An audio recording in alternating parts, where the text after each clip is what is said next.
આગામી દિવસોમાં યોજાનાર ભગવાન જગન્નાથજીની રથયાત્રાને લઈ મહુવા પોલીસ વિભાગ દ્વારા એક શાંતિ સમિતિની બેઠકનું આયોજન કરવામાં આવ્યું હતું, જેમાં વિવિધ રાજકીય આગેવાનો અને સામાજિક આગેવાનો ખાસ ઉપસ્થિત રહ્યા હતા.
મહુવામાં ભગવાન જગન્નાથજીની રથયાત્રાને લઈ ટાઉન પોલીસ સ્ટેશન ખાતે શાંતિ સમિતિની બેઠક યોજાઈ હતી.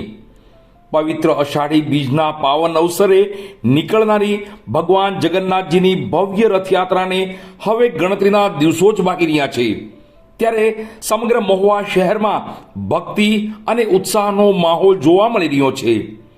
આ રથયાત્રા શાંતિપૂર્ણ, કોમી સૌહાર્દપૂર્ણ અને સુવ્યવસ્થિત રીતે સંપન્ન થાય તેવા આશય સાથે મહુવા ટાઉન પોલીસ સ્ટેશન ખાતે એક મહત્વપૂર્ણ શાંતિ સમિતિની બેઠક યોજવામાં આવી હતી.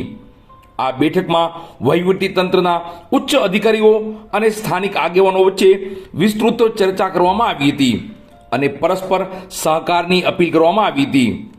વહીવટી તંત્ર અને વિવિધ સમાજના આગેવાનોની ઉપસ્થિતિમાં આ ઉચ્ચ સ્તરીય બેઠકમાં મહુવા ટાઉન પોલીસ સ્ટેશનના પીઆઈ, ડીવાયએસપી સહિતનો ઉચ્ચ પોલીસ કાફલો ઉપસ્થિત રહ્યો હતો. આ ઉપરાંત મહુવા નગરપાલિકાના નગરસેવકો અને હોદ્દેદારો, તો હિન્દુ મુસ્લિમ સહિત વિવિધ સમાજના મોભીઓ, અગ્રણીઓ, ધાર્મિક તેમજ સામાજિક સંસ્થાના પ્રતિનિધિઓ અને સ્થાનિક જાગૃત નાગરિકો મોટી સંખ્યામાં હાજર રહ્યા હતા.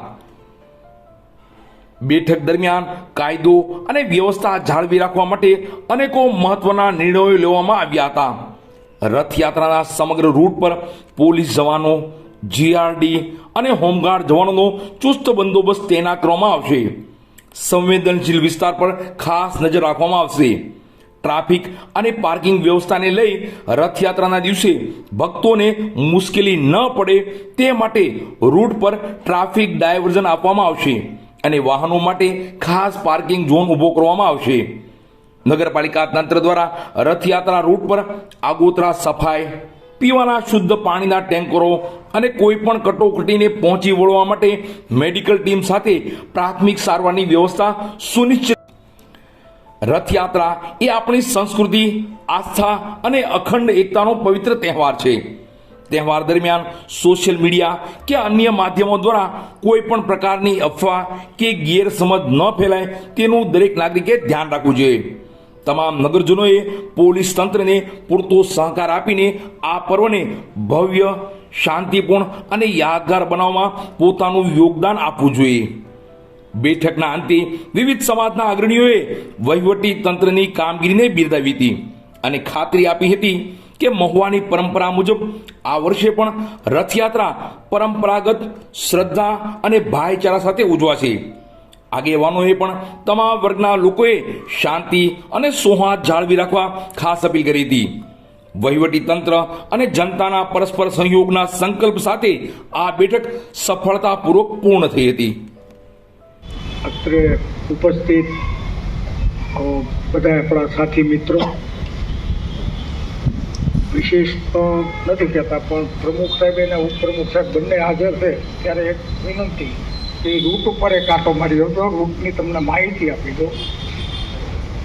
નક્કી થયા મુજબ ત્યાં એક કલેક્ટર સાહેબની ઓફિસમાં નક્કી થયું હતું, અને સાહેબોએ આજે હાલ્યા એટલે ખબર છે ઘણા ઠેકાણે તૂટી ગયો રોડ.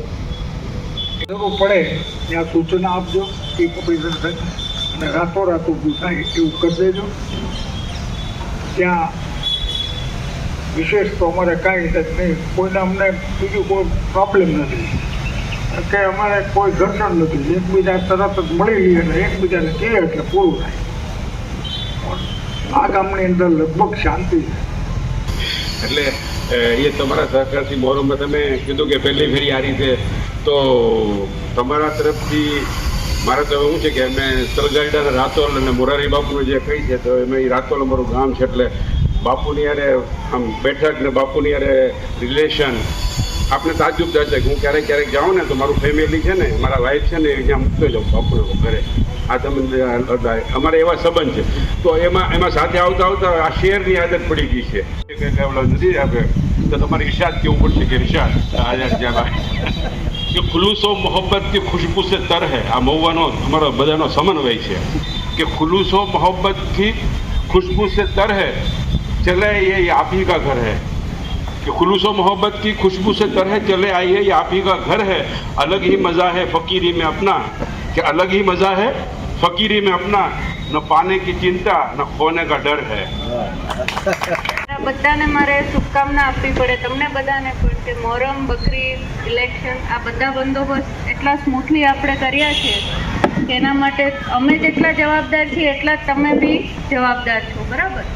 તો એવો જ આ બંદોબસ્ત આપણો રથયાત્રા, કે જે હવે તહેવારોની સિઝન ચાલુ થાય છે, તો અહીંયા શકો છો પોલીસ તરફે, PGVCL, નગરપાલિકા, તમામ કોઈ બી ડિપાર્ટમેન્ટ લગત તમારા કોઈ બી પ્રશ્નો હોય તો આપણી પાસે હજુ ઘણો સમય છે કે આપણે સાથે મળીને સોલ્વ કરીએ, બરાબર?